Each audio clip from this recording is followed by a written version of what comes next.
أعوذ بالله من الشيطان الرجيم. بسم الله الرحمن الرحیم.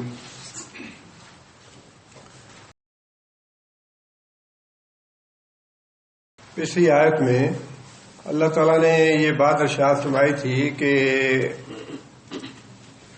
اہل کتاب میں سے یا ان کے علاوہ بھی جو لوگ فلاح پانا چاہتے ہیں ان کے لیے ضروری ہے کہ جو پیغمبر آیا ہے محمد صلی اللہ علیہ وسلم ان کی عزت کریں، ان کا ادب اور احترام کریں اور ان کی نصرت کریں، ان پہ ایمان لائیں. اس صورت میں یہ لوگ فلاح پائیں گے. اب یہ بات کہنے کے بعد اللہ تعالیٰ نے براہ راست اہل کتاب کو محمد صلی اللہ علیہ وسلم پہ ایمان لانے کی دعوت بھی دے دی. فرمایا کل یا ایھا الناس، آپ کہہ دیجئے کہ اے ساری دنیا کے لوگوں، انی رسول اللہ الیکم جمیعا، میں تم سب کی طرف رسول بنا کے بھیجا گیا ہوں. یہ ان آیات میں سے ہے جس سے یہ پتہ چلتا ہے کہ رسول اللہ صلی اللہ علیہ وسلم کی رسالت جو ہے وہ قیامت تک کے لیے جتنے بھی لوگ آنے والے ہیں سب کے لیے ہے، اور نبی صلی اللہ علیہ وسلم کے بعد اب کوئی دوسرا نبی آنے والا نہیں ہے. بعض دوسری آیات بھی ایسی ہیں جن سے یہ بات واضح ہوتی ہے کہ رسول اللہ صلی اللہ علیہ وسلم کی رسالت جو ہے وہ ساری دنیا کے لوگوں کے لیے ہے، دنیا کے کسی ایک خطے کے لیے یا کسی ایک قوم کے لیے نہیں ہے، بلکہ ساری دنیا کے لیے ہے. یہاں بھی اللہ تعالیٰ نے یا ایھا الناس کر کے مخاطب فرمایا ہے، اے ساری دنیا کے لوگوں، میں تم سب کی طرف اللہ کا رسول بنا کے بھیجا گیا ہوں. اسی طرح اللہ تعالیٰ نے قرآن مجید کے بارے میں بھی یہ بات ارشاد فرمائی، یا ایھا الناس قد جاءتکم موعظۃ من ربکم، اے ساری دنیا کے لوگوں، تمہارے لیے وہ کتاب اللہ کی طرف سے آ چکی جس میں تمہارے لیے نصیحت ہے، وشفاء لما فی الصدور، اور سینے کی بیماریوں کی شفا ہے، وہدن، اور ہدایت ہے، ورحمۃ للمؤمنین، اور اہل ایمان کے لیے رحمت ہے. اس میں اس آیت میں بھی اللہ تعالیٰ نے قرآن مجید کو ساری دنیا کے لوگوں کے لیے بتایا کہ یہ ساری دنیا کے لوگوں کے لیے وعظ و نصیحت ہے اس میں. اسی طرح دوسری جگہ پہ اللہ تعالیٰ نے یہ بات ارشاد فرمائی، وَأُوحِیَ عَلَیَّ ھَذَا الْقُرْآنُ، اللہ تعالیٰ نے یہ قرآن میری طرف واحد فرمایا ہے، لِأُنذِرَکُم بِہ، تاکہ میں تم کو ڈراؤں. تم سے مراد مخاطب جو موجود ہے نبی صلی اللہ علیہ وسلم کے زمانے میں. آگے فرمایا وَمَن بَلَغَ، اور جس آدمی تک یہ قرآن پہنچے میری زندگی میں اور میری زندگی کے بعد، جس آدمی تک یہ قرآن پہنچ جائے اس آدمی کے لیے میں رسول ہوں، اور یہ وحی کیا گیا ہے میری طرف کہ میں یہ قرآن پڑھ کے ان کو ڈراؤں اللہ سے. اسی طرح فرمایا کہ وَمَا أَرْسَلْنَاكَ إِلَّا كَافَّةً لِلنَّاسِ، اے محمد صلی اللہ علیہ وسلم، ہم نے تمہیں ساری دنیا کے لوگوں کے لیے بھیجا ہے، بشیراً ونذیرا، بشیر اور نذیر بنا کے. ان ساری آیتوں سے یہ معلوم ہوتا ہے کہ نبی صلی اللہ علیہ وسلم کی رسالت جو ہے وہ ایشیا ہے یا افریقہ ہے یا امریکہ ہے یا یورپ ہے، ساری دنیا کے لوگوں کے لیے نبی صلی اللہ علیہ وسلم رسول ہے. اور پھر صرف انسانوں کے لیے ہی نہیں بلکہ جنات کے لیے بھی اللہ تعالیٰ یہی رسول ہے، ان کے لیے بھی واجب ہے کہ وہ رسول اللہ صلی اللہ علیہ وسلم پہ ایمان لائیں. قرآن مجید کی دو صورتوں میں واضح طور پہ جنات کا ذکر ہے، سورہ احقاف میں اور سورہ جن میں، جس میں ان کی طرف رسول اللہ صلی اللہ علیہ وسلم کی رسالت اور رسول اللہ صلی اللہ علیہ وسلم کا پیغام پہنچانے اور ان پہ ایمان لانے کا اللہ تعالیٰ نے حکم دیا ہے جنات کو بھی. جنات کی جماعت نے قرآن مجید سنا نبی صلی اللہ علیہ وسلم کی زبان مبارک سے، اور اس کے بعد جب اپنی قوم میں واپس گئے تو یہ بات کہی، یا قومنا اجیبوا داعی اللہ، اے ہماری قوم کے لوگوں، مراد ہے جنات، لبیک کہو اللہ کے دائی کی آواز پہ، اللہ کے پکارنے والے کی آواز پہ، لبیک کہو وآمنوا بہی، اور اس پہ ایمان لاؤ۔ انہوں نے بھی دعوت دی جا کے جنات کو۔ اور پھر بعض واقعات بھی ایسے ہیں جن سے یہ پتہ چلتا ہے کہ جنات نبی صلی اللہ علیہ وسلم پہ، ان صورتوں سے بھی پتہ چلتا ہے۔ اور حدیث میں بھی ایک واقعہ ہے، حضرت خریم بن فاتق صحابی ہیں، وہ کہتے ہیں کہ میں جا رہا تھا کسی جنگل میں، اور جاہلیت میں لوگوں کا دستور یہ تھا کہ کسی وادی میں یا کسی جنگل میں جب رات آ جاتی لوگوں کو دوران سفر، تو وہ کسی بھی نقصان اور شر سے بچنے کے لیے جا کے اونچی آواز سے یہ پکارتے تھے کہ ایس وادی کے جن یا ایس جنگل کے جن، ہم تیری پناہ طلب کرتے ہیں۔ گویا وہ یہ سمجھتے تھے کہ جنات کی پناہ حاصل کر کے ہم اپنے آپ کو شر سے اور نقصان سے محفوظ کر سکتے ہیں۔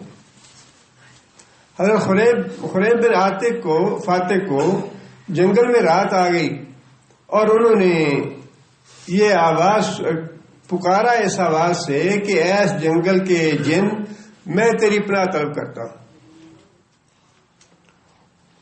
ان کے جواب میں آواز آئی، ویحک اعوذ باللہ ذی الجلال، ویحک افسوس ہے تیرے حال پر، تو پناہ مانگ باللہ اس ذات کی، ذی الجلال جو بڑی بزرگی والا ہے، بڑی جلالت والا ہے۔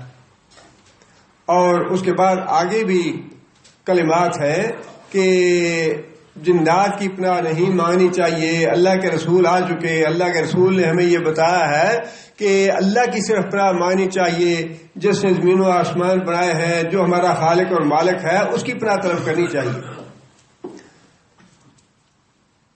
حضرت خریم کہتے ہیں کہ مجھے خوف بھی آیا اس آواز سے، لیکن میں نے ذرا ہمت کر کے پوچھا کہ تم کون ہو؟ کیا جو تم بات کہہ رہے ہو یہ ہدایت کی بات ہے یا گمراہی کی بات ہے؟ اس کے جواب میں پھر اس جن نے یہ بات کہی، ھذا رسول اللہ ذو الخیرات، کہ یہ جو بات میں کہہ رہا ہوں یہ اس اللہ کے رسول کی بات ہے جو بلائیوں والا رسول ہے، بیسرب یدعو الی النجات، اور وہ یسرب میں ہے جو نجات کی طرف بلاتا ہے لوگوں کو۔ اور اس کے آگے بھی ایک دو کلمات ہیں۔ وہ حضرت خریم کہتے ہیں کہ جب یہ مجھے آواز آئی تو میرے دل میں تجسس پیدا ہوا کہ اگر واقعی ایسی بات ہے کہ ہمیں جنات کی پناہ طلب نہیں کرنی چاہیے، اللہ کی پناہ طلب کرنی چاہیے، اور پھر کوئی اللہ کے رسول آئے ہیں جنہوں نے یہ تعلیم دی ہے، تو پھر مجھے ان کے پاس جانا چاہیے۔ حضرت خریم کہتے ہیں کہ میں نے اس کے جواب میں یہ بات کہی کہ تیری بات کہنے سے میرے دل میں بڑا تجسس پیدا ہوا ہے کہ میں جا کے اس رسول سے ملوں، لیکن میری مجبوری یہ ہے کہ میرے پاس یہ اونٹ ہے اور کوئی ایسا آدمی نہیں جو ان اونٹوں کو میرے گھر تک پہنچا سکے۔ اگر کوئی ایسا آدمی ہوتا تو میں یہیں سے یثرب چلا جاتا۔ وہ جو جن تھا اس نے کہا کہ تم مجھے بتاؤ یہ کہاں پہنچانے ہیں، تمہارے اونٹ میں پہنچاتا ہوں اور تم نبی صلی اللہ علیہ وسلم کے پاس یثرب میں چلے جاؤ۔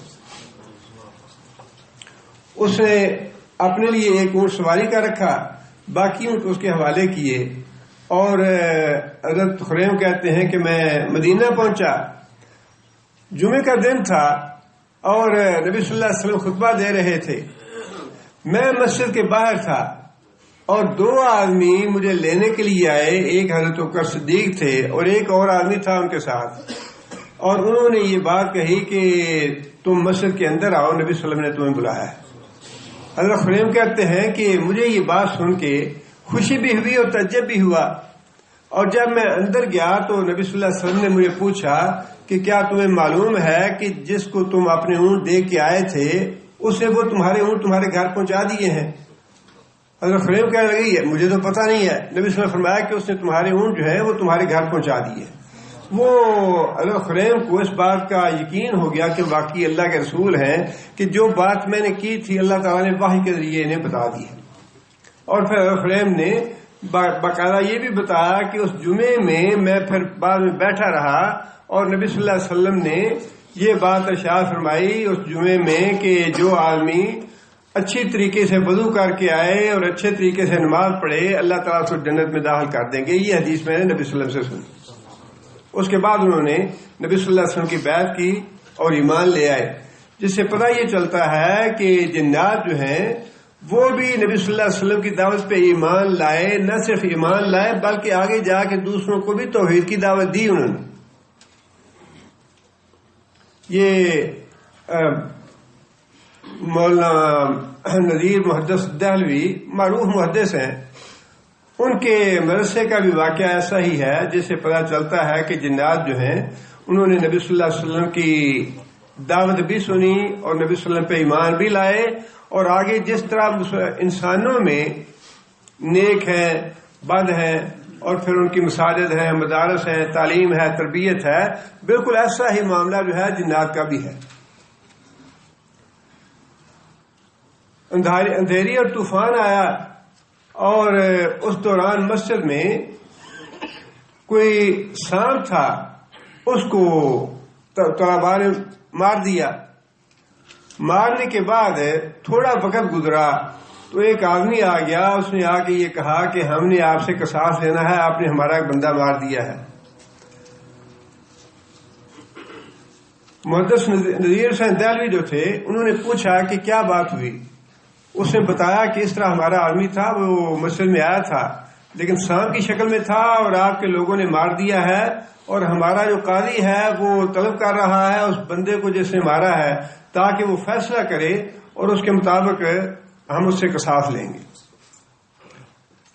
سید نذیر حسین نے لڑکے کو بھیج دیا لیکن ساتھ خود بھی گئے اور ڈیزرٹ میں صحرا میں جا کے دیکھا ایک بہت ہی بوڑھا آدمی جس کے یہ آنکھوں کے اوپر کے بال جو ہیں وہ آنکھوں کے اوپر پڑ رہے تھے، وہ کرسی پہ بیٹھا ہے اور اس کے گرد اور کچھ لوگ بیٹھے ہیں. وہاں پہ ان لوگوں نے یہ مطالبہ کیا کہ اس لڑکے نے ہمارا آدمی مارا ہے، لہذا شریعت کے مطابق ہم اسے قصاص لیں گے. سید نذیر حسین دہلوی جو تھے انہوں نے نبی صلی اللہ علیہ وسلم کی یہ حدیث پڑھی کہ مسجد میں بھی تم ان چیزوں کو مار سکتے ہو، زہریلی چیزیں جن میں سانپ بھی ہے. وہ حدیث پڑھی سید نذیر حسین دہلوی نے. اس کے بعد وہ جو آدمی کرسی میں بیٹھا ہوا تھا اس نے اپنی آنکھوں کے بال ایسے اوپر کیے تو کہنے لگا کہ ہاکذا سمعت رسول اللہ صلی اللہ علیہ وسلم. یہ حدیث تو میں نے بھی ایسے ہی نبی صلی اللہ علیہ وسلم سے سنی ہے، جس کا مطلب یہ ہے کہ طویل عمریں ہوتی ہیں جنات کی.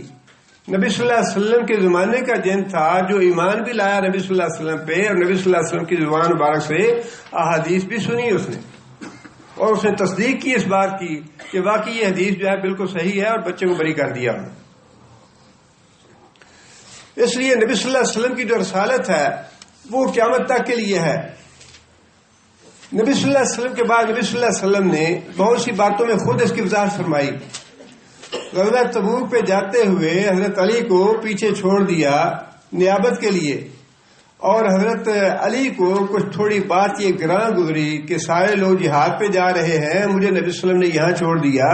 تو نبی صلی اللہ علیہ وسلم نے یہ بات ارشاد فرمائی کہ اے علی کیا تمہیں یہ پسند نہیں کہ جس طرح موسیٰ علیہ السلام اپنے پیچھے ہارون بھائی کو چھوڑ گیا تھے اسی طرح میں بھی تمہیں اپنا خلیفہ بنا کے جا رہا ہوں، کیا تمہیں یہ بات پسند نہیں؟ لیکن اس کے ساتھ ہی نبی صلی اللہ علیہ وسلم نے یہ وضاحت فرما دی کہیں لوگوں کو غلط فہمی نہ ہو جائے کہ موسیٰ علیہ السلام گئے تھے تو ان کا خلیفہ بننے والا تو نبی تھا بعد میں.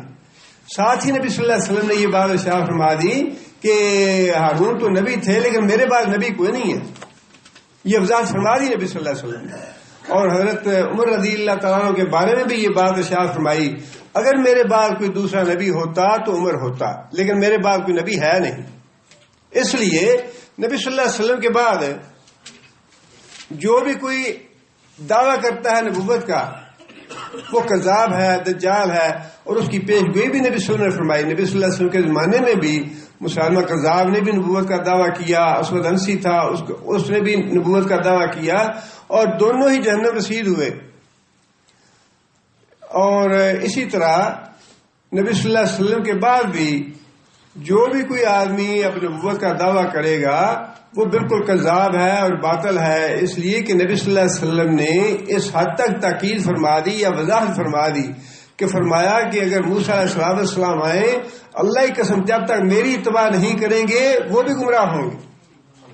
موسیٰ علیہ السلام اگر آج دنیا میں آ جائیں، جب تک میری اتباع نہیں کریں گے جب تک نجات نہیں پائیں گے۔ یہ تو بات موسیٰ علیہ السلام کے بارے میں فرمائی کہ اگر وہ آ جائیں تو میری اتباع کریں گے، اور جس نے آنا تھا اس کے بارے میں بھی یہ وضاحت فرما دی کہ عیسیٰ آئیں گے میرے بعد، ان کی اپنی حیثیت برقرار رہے گی، لیکن آئیں گے میری شریعت کے تابع ہوتے ہوئے، میری شریعت پہ عمل کریں گے، جس کا مطلب یہ ہے کہ عیسیٰ علیہ السلام اپنے سارے مقام اور مرتبے کے باوجود جب دوبارہ آئیں گے اس دنیا میں تو نبی صلی اللہ علیہ وسلم کی شریعت پہ ہی آئیں گے۔ اب اس حوالے سے یہ بات بھی قابل وضاحت ہے کہ پاکستان میں اور پھر اس کے بعد یہ ساری دنیا میں تحریک پھیلی مرزا قادیانی کی، اور اس کو بہت زیادہ سپورٹ تھی انگریزوں کی، بلکہ انگریزوں کا ہی وہ لگایا ہوا پودا تھا۔ اس کا باپ جو تھا اس نے جاگیریں حاصل کی، وہ انگریزوں کی حکومت میں ملازم تھا انگریزوں کا، اور اس کو جاگیریں دی، رنجیت سنگھ نے بھی دی اور انگریزوں نے بھی دی جاگیریں اس کو، اور خاص طور پہ اس کو اس لیے دینی جو تشخص تھا دے کر مسلمانوں میں پیدا کیا گیا یا بنایا گیا کہ وہ لوگوں کو انگریزوں کے خلاف جہاد کرنے سے روکے۔ جہاد جو ہے یہ سب سے بڑی تکلیف والی بات ہے، نہ نمازوں سے تکلیف ہے، نہ صدقہ خیرات سے تکلیف ہے کافروں کو، نہ کسی اور چیز سے تکلیف ہے۔ سب سے زیادہ ان کے لیے جو ہلاکت والی بات ہے وہ جہاد ہے، جس سے خوف آتا ہے انہیں، اور خاص اسی مقصد کے لیے اس نے خود یہ جب انگریزوں کی حکومت تھی تو کئی دفعہ یہ بات کہی کہ میری زندگی کے دو اصول ہیں، جن میں سے ایک حرمت جہاد اور دوسری اطاعت برطانیہ، اور جہاد کے بارے میں واضح طور پہ اس نے لکھا کہ بعض لوگ مجھ سے جہاد کے بارے میں سوال کرتے ہیں تو میں انہیں یہ کہتا ہوں کہ انگریزوں جیسی اچھی حکومت کی اطاعت اور فرما برداری ہمارے اوپر لازم ہے، اور ان کی نافرمانی یا ان کے خلاف جو جہاد وہی کرے گا جو بدکار ہے، جو حرامی ہے۔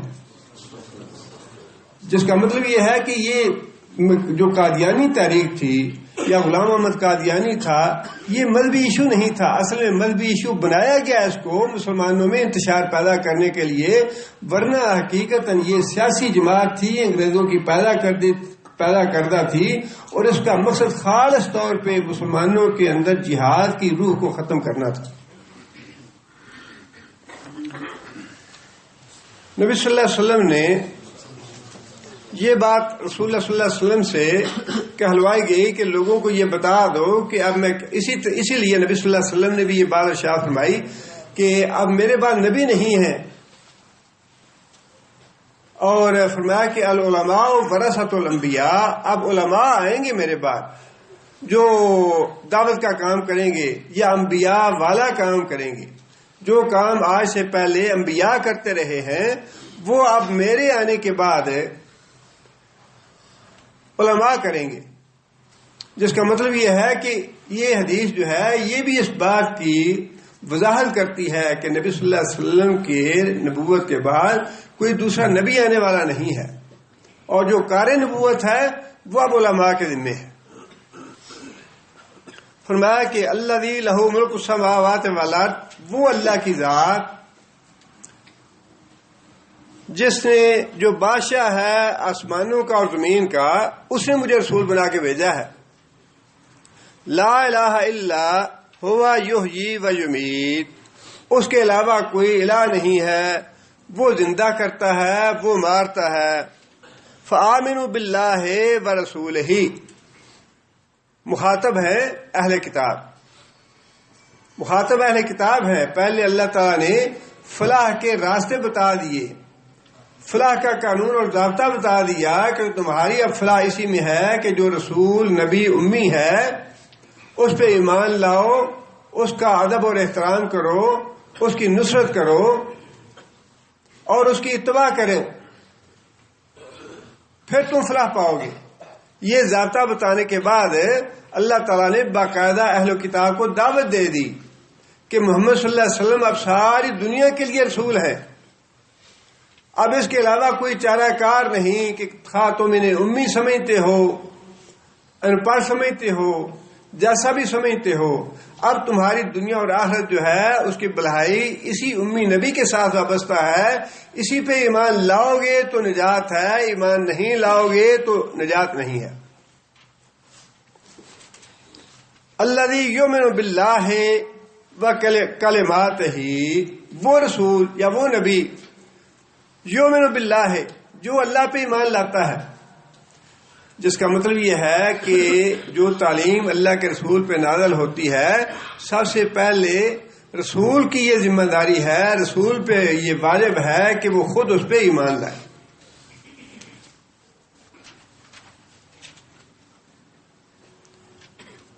وکلمات ہی، اور اس کے کلمات پہ۔ اللہ کے کلمات کون سے ہیں؟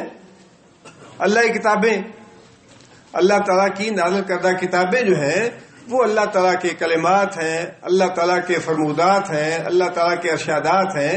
حکم یہ ہے کہ نبی جو ہے اس پہ ایمان لاؤ، اور نبی پہ بھی واجب ہے کہ پہلے وہ ایمان لائے اللہ تعالیٰ پہ اور اللہ تعالیٰ کے فرمودات پہ، اللہ کی کتابوں پہ۔ واتبعوہ، اور اس کی پیروی کرو، لعلکم تہتدون، تاکہ تم ہدایت پا سکو۔ اب یہاں بھی اللہ تعالیٰ نے ہدایت پانے کے لیے دو باتیں واضح طور پہ فرمائی، ایک ہے ایمان لانا اور دوسرا نبی صلی اللہ علیہ وسلم پہ اتباع کرنا۔ ایمان لانا اور اتباع نبی صلی اللہ علیہ وسلم کی کرنا دونوں مطلوب ہیں، اور جیسا کہ میں نے عرض کیا پہلے کہ ایمان لانے میں بنیادی طور پہ یہ بات بڑی اہم ہے کہ ایمان لایا جائے اس بات پہ کہ محمد صلی اللہ علیہ وسلم اللہ کے بندے بھی ہیں، اللہ کے رسول بھی ہیں۔ اللہ کے بندے ہیں، نور نہیں ہیں یا فرشتے نہیں ہیں، کوئی دوسری غیر انسانی مخلوق نہیں ہے، بلکہ انسانی مخلوق ہیں، بشر ہیں، ان میں بشری تقاضے سارے موجود تھے، اللہ کی صفات میں سے کوئی صفت ان میں نہیں تھی، لیکن وہ اللہ کا پیغام لے کے آئے، اللہ کے رسول ہیں وہ۔ جو کچھ رسول اللہ صلی اللہ علیہ وسلم کی زبان مبارک سے نکلتا ہے وہ اللہ کی مرضی کے عین مطابق نکلتا ہے۔ جو کچھ اللہ کا رسول کہہ دے وہ یہی سمجھیں کہ اللہ نے کہا ہے، جس سے اللہ کے رسول راضی ہو گیا اس سے اللہ راضی ہو گیا، جس سے اللہ کے رسول ناراض ہو گیا اس سے اللہ ناراض ہو گیا۔ اور پھر تیسری بات جو ایمان لانے میں شامل ہے، جس کی وضاحت کی ضرورت بھی ہے اور جو ذہنوں میں صاف طور پہ رہنی چاہیے، وہ یہ ہے کہ رسول اکرم صلی اللہ علیہ وسلم کی تعظیم کی جائے، ادب اور احترام کیا جائے۔ ایمان کا تقاضا ہے کہ جو ایمان لائے وہ نبی صلی اللہ علیہ وسلم کا ادب اور احترام کرے، نبی صلی اللہ علیہ وسلم کی تعظیم کرے۔ جیسے کہ میں نے بتایا کہ تعظیم کا حق جو ہے وہ صحابہ کرام نے ادا کیا ہر معاملے میں۔ قریش کا نمائندہ آیا نبی صلی اللہ علیہ وسلم کے ساتھ مذاکرات کرنے کے لیے، اور حضرت مغیرہ بن شعبہ رضی اللہ تعالیٰ عنہ پاس کھڑے تھے نبی صلی اللہ علیہ وسلم کے۔ سہیل بار بار نبی صلی اللہ علیہ وسلم کی داڑھی کو ہاتھ لگا رہا تھا کہ معاملہ طے ہو جائے نبی صلی اللہ علیہ وسلم کے ساتھ۔ مغیرہ بن شعبہ ساتھ کھڑے تھے، تلوار ان کے ہاتھ میں تھی، تلوار کا دستہ جو ہے جب بھی وہ ہاتھ لگاتا نبی صلی اللہ علیہ وسلم کی داڑھی کو تو مغیرہ بن شعبہ اس کے ہاتھ پہ تلوار مارتے کہ اپنے ہاتھ کو دور رکھ نبی صلی اللہ علیہ وسلم کی داڑھی سے، تیرا ہاتھ نجس ہے، تو مشرک ہے، تو اپنے ہاتھ نبی صلی اللہ علیہ وسلم کی داڑھی کو نہ لگا۔ اتنا ادب اور احترام، اور پھر جا کے اس نے یہی بات کہی کہ میں کیسرو کسرا کے درباروں میں بھی گیا ہوں، نجاشی سے بھی ملا ہوں، بڑے بڑے سرداروں سے ملا ہوں، بادشاہوں سے ملا ہوں، لیکن جو ادب اور احترام میں نے اس کے ساتھیوں میں دیکھا ہے واللہ تمہیں سے کامیاب نہیں ہو سکتے۔ وہ تو تھوک بھی پھینکتا ہے تو لوگ اپنا ہاتھ آگے کر لیتے ہیں، اپنے جسم پہ مار لیتے ہیں برکت کے لیے۔ جب معاملہ رسول اللہ صلی اللہ علیہ وسلم رسول حضرت ابوبکر صدیق جب صلح حدیبیہ جب ہوئی، حضرت ابوبکر صدیق واحد آدمی تھے۔ حضرت ابوبکر صدیق رضی اللہ تعالیٰ سے تو سارے صحابہ نے بات مان لی نبی صلی اللہ علیہ وسلم کی، لیکن اضطراب کی کیفیت تھی صحابہ کرام میں۔ واحد صحابی تھے حضرت ابوبکر صدیق رضی اللہ تعالیٰ جن کے دل میں ذرہ برابر اضطراب پیدا نہیں ہوا، بلکہ انہوں نے فوراً آمنا و صدقنا کہا کہ یا رسول اللہ جو فیصلہ آپ نے کیا ہے، جو معاہدہ کیا ہے بالکل درست ہے۔ اور اضطراب کا اظہار کرنے والا بھی ایک ہی آدمی تھا۔ صحابہ ساری صحابہ کی جماعت میں سے کسی کو بھی اپنا اضطراب ظاہر کرنے کی ہمت نہیں ہوئی، سوائے حضرت عمر رضی اللہ تعالیٰ عنہ۔ اضطراب کا مظاہرہ کیا انہوں نے نبی صلی اللہ علیہ وسلم کے سامنے، لیکن ساری زندگی پچھتاتے تھے اس بات پہ، اور یہ بات کہتے تھے کہ میں نے جو اضطراب کا اظہار کیا نبی صلی اللہ علیہ وسلم پہ، میرا یہ گناہ ایسا ہے کہ اگر میں شہید ہو جاؤں تو شاید میرا یہ گناہ معاف ہو جائے، ورنہ ایسا بڑا گناہ ہے کہ یہ پتہ نہیں اللہ مجھے معاف کرے یا نہ کرے۔ یہ ہے رسول کی بات کا ادب اور احترام کہ جو فیصلہ اللہ کے رسول نے کر دیا، اب اس فیصلے کے بعد گنجائش نہیں کہ کوئی مومن آدمی جو ہے اس پہ چون چرا کرے یا اس پہ تبصرہ کرے۔ جلابیب صحابی تھے اور بالکل عام سے صحابی، دیہاتی تھے۔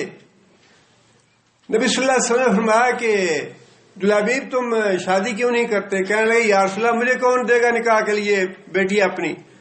نبی صلی اللہ علیہ وسلم نے فرمایا کہ اچھا فلاں گھر میں جاؤ، اور جا کے نبی صلی اللہ علیہ وسلم نے خود کہا ان لوگوں کو، انصاری لوگ تھے، اور نبی صلی اللہ علیہ وسلم نے آدمی سے یہ بات کی کہ اپنی بیٹی جو ہے وہ نکاح کے لیے مجھے اس کا اختیار دو۔ اس آدمی کو بڑی خوشی ہوئی، جائے گھر اپنی بیوی سے کہنے لگا کہ نبی صلی اللہ علیہ وسلم تو ہم تو بڑے خوش قسمت ہیں کہ نبی صلی اللہ علیہ وسلم نے ہماری بیٹی کا نکاح مانگا ہے۔ اس کو یہ محسوس ہوا کہ نبی صلی اللہ علیہ وسلم نے اپنے لیے بات کہی ہے، تو بیوی بھی بڑی خوش ہوئی کہ یہ تو بڑی خیر و برکت والی بات ہے، آپ جا کے نبی صلی اللہ علیہ وسلم سے یہ بات کہیں۔ جب وہ آدمی گیا تو نبی صلی اللہ علیہ وسلم نے وضاحت فرمائی کہ میں نے بات اپنے لیے نہیں کی بلکہ فلاں آدمی کے لیے بات کی۔ وہ آدمی دوبارہ گیا گھر میں، جا کے اپنی بیوی کو بات بتائی کہ نبی صلی اللہ علیہ وسلم نے تو فلاں جو صحابی ہے جلابیب ہے اس کے لیے رشتہ مانگا ہے، آپ نے یہ نہیں مانگا۔ تو وہ عورت بھی سوچ میں پڑ گئی، کہنے لگی کہ وہ تو ناکارہ آدمی ہے، نکما آدمی ہے، دیہاتی آدمی ہے، تو ہم اپنی بیٹی کیسے اس کو دے دیں؟ تو معذرت کی، اور وہ جو باپ تھا بیٹی کا وہ گھر سے نکل کھڑا ہوا کہ جا کے میں نبی صلی اللہ علیہ وسلم کو بتا دوں کہ ہم اس کے لیے تیار نہیں۔ جب وہ آدمی واپس جانے لگا تو بیٹی نے بات سن لی ساری، بیٹی نے اپنے باپ کو واپس بلایا، بیٹی نے باپ کو واپس بلایا اور کہنے لگی کہ کیا نبی صلی اللہ علیہ وسلم نے یہ پیغام بھیجا تھا میرے نکاح کے لیے؟ وہ باپ نے کہا ہاں بیٹی انہوں نے پیغام بھیجا تھا۔ تو کہنے لگی کہ کیا نبی صلی اللہ علیہ وسلم کا پیغام جو ہے وہ تم رد کرو گے؟ کیا نبی صلی اللہ علیہ وسلم کو جواب دو گے کہ ہم اپنی آپ کے کہنے پہ نکاح نہیں دیتے؟ کہنے لگی کہ جو کچھ نبی صلی اللہ علیہ وسلم نے فرمایا ہے نا اس کے مطابق تم میرا فیصلہ کر دو، اور مجھے اللہ ضائع نہیں کرے گا اللہ کے نبی کے کہنے، اللہ ضائع نہیں کرے گا۔ چنانچہ نکاح کر دیا اس نے، لیکن راوی یہ کہتے ہیں کہ نبی صلی اللہ علیہ وسلم نے اس کے لیے دعا یہ فرمائی کہ اللہ تمہیں ڈھیروں برکتیں عطا فرمائے، اور اس کا نتیجہ یہ ہوا کہنے لگے کہ انصاری لوگ جو تھے ان کی عورتوں میں سے اتنا شاہ خرچ ہم نے کسی دوسری عورت کو نہیں دیکھا جتنا اس عورت کو دیکھا، اتنا اس کو اللہ نے مال دیا اور اتنا اس کو اللہ تعالیٰ نے کھلا دل دیا کہ ساری انصاری عورتوں سے زیادہ وہ شاہ خرچ تھی۔ لیکن یہ نتیجہ ہے رسول پہ ایمان لانے کا اور رسول کی اتباع کرنے کا۔ کھلے دل سے انسان اتباع کرے نبی صلی اللہ علیہ وسلم کی۔ اللہ تعالیٰ معاف کرے، ہمارے سوچ جو ہے نا، زمین و آسمان کا فرق ہے صحابہ کرام کی سوچ میں اور ہماری سوچ میں۔ ہم 100 تعویلیں کرتے ہیں نبی صلی اللہ علیہ وسلم کے۔ آج یہ بات نہیں ہے کہ نبی صلی اللہ علیہ وسلم کے احکام کا کسی کو پتہ نہیں، ہر آدمی خوب جانتا ہے، بلکہ بعض اوقات تو ہم سے بھی زیادہ جاننے والے ہیں، علماء سے بھی زیادہ مطالعہ بھی اور علم بھی، اور انٹرنیٹ پہ پتہ نہیں کیا کچھ لوگ پڑھ لیتے ہیں، بہت علم رکھتے ہیں، لیکن ہمارا جو ایمان ہے اس کی حالت یہ ہے کہ نبی صلی اللہ علیہ وسلم کی حدیث ہے، ٹھیک ہے جی حدیث تو ہے کہ ٹخنوں کے نیچے کپڑا نہیں ہونا چاہیے، لیکن یہ حکم اس کے لیے ہے جو تکبر کرے۔ ہمارا ایمان جو ہے وہ اتنا بھی نہیں ہے کہ نبی صلی اللہ علیہ وسلم نے ایک بات ارشاد فرمائی ہے تو ہم منو ہے نا اس کو قبول کر لیں، اس میں 100 توجیہیں نکالیں گے، 100 اس کی تعویلیں کریں گے، نہیں یہ تو یوں ہے، نہیں یہ تو ایسے ہے، نہیں یہ تو ایسے ہے۔ فرمایا کہ وَقَرْنَ فِي بُيُوتِكُنَّ، عورتیں اپنے گھروں میں بیٹھیں اور باہر ضرورت ہو نکلنے کی تو حجاب لے کے نکلیں۔ نہیں جی حجاب میں تو سانس گھٹتا ہے، بیماری ہوتی ہے، یہ ہوتا ہے، وہ ہوتا ہے، 100 تعویلیں ہیں اس کی۔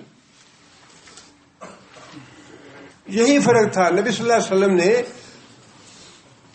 صحابی جا رہا تھا، اس کا کپڑا ٹخنوں سے نیچے تھا، نبی صلی اللہ علیہ وسلم نے پکڑ لیا اس آدمی کو، اس کی ٹانگ سے پکڑ لیا، فرمایا اس کو اوپر کر، اس نے کپڑا اوپر کر دیا، لیکن اس کے بعد صحابی کہتے ہیں کہ ساری زندگی ہم نے دیکھا کہ اس کا کپڑا اس جگہ سے نیچے نہیں ہوا جہاں تک نبی صلی اللہ علیہ وسلم نے کرایا تھا اسے۔